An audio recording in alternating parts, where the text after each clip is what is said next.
வணக்கம் ஃப்ரெண்ட்ஸ். இப்போ இந்த லைட்டை வச்சு நம்ம எப்படி டெஸ்ட்லாம் யூஸ் பண்ணுறது ஈஸியாக. இப்போ நம்ம இதை பிடிச்சிட்டு கொஞ்சம் கஷ்டமாக இருக்கும்.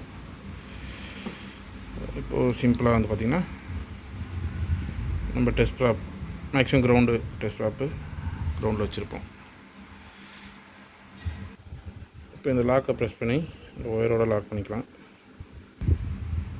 இப்போ பார்த்திங்கன்னா டெஸ்ட் ப்ராப்போட இந்த லைட்டு ரெடி ஆகிடுச்சு. நம்மளுக்கு தேவையான அளவு கையிலையும் நம்ம அட்ஜஸ்ட் பண்ணி பிடிச்சிக்கலாம். அப்படி இல்லை அப்படின்னும்போது ஒயரை வெளியே வச்சுட்டு இந்த லாக் ப்ரெஸ் பண்ணி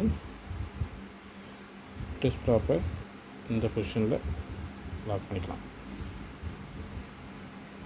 இந்த பொசிஷனில் லாக் பண்ணும்போது பார்த்திங்கன்னா நம்மளுக்கு தேவையான இடத்துல அதுவே லாக் பண்ணுறதுக்கான வாய்ப்புகள் கிடைக்கும். உதாரணத்துக்கு பார்த்திங்கன்னா ஹைட்டு,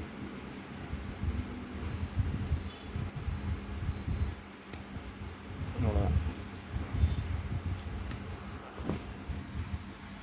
இப்போ நம்ம இதை டெஸ்ட் ப்ராப்பை இங்கே பிடிச்சாலே போதும்.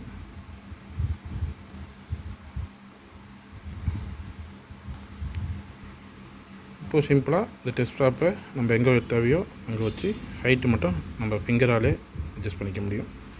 ரொம்ப ஈஸியாக இருக்கும். ரொம்ப அக்யூரேட்டாக நம்ம செக் பண்ண முடியும். லைட் பார்த்திங்கன்னா அட்ஜஸ்ட்மெண்ட்டு நம்ம லைட்டாகவே அட்ஜஸ்ட் ஆகும். இதில் தேவையான ஹைட்டு பண்ணிக்கலாம்.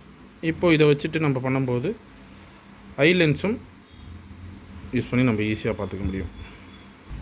இப்போ ஐ லென்ஸு வச்சு நம்ம யூஸ் பண்ணுறோம் கண்ணில் வச்சு. அப்போ வந்து பார்த்திங்கன்னா அந்த தேவையான இந்த லைட்டை நம்ம தேவையான இடத்துல இப்படி அட்ஜஸ்ட் பண்ணிக்கலாம். ஃப்ரண்ட் அண்ட் பேக் நல்லா ஈஸியாக இருக்கும். எந்த இடத்துல கிரவுண்ட் இருக்கோ க்ராஸாகவும் வச்சாலும் நம்மளுக்கு தெரியும். ஸோ ரொம்ப ஈஸியாக இருக்கும். இது ஒரு தகவலுக்காக சேனல் டிடி தேங்க்ஸ் பண்ணி தேங்க்யூ ஃப்ரெண்ட்ஸ்.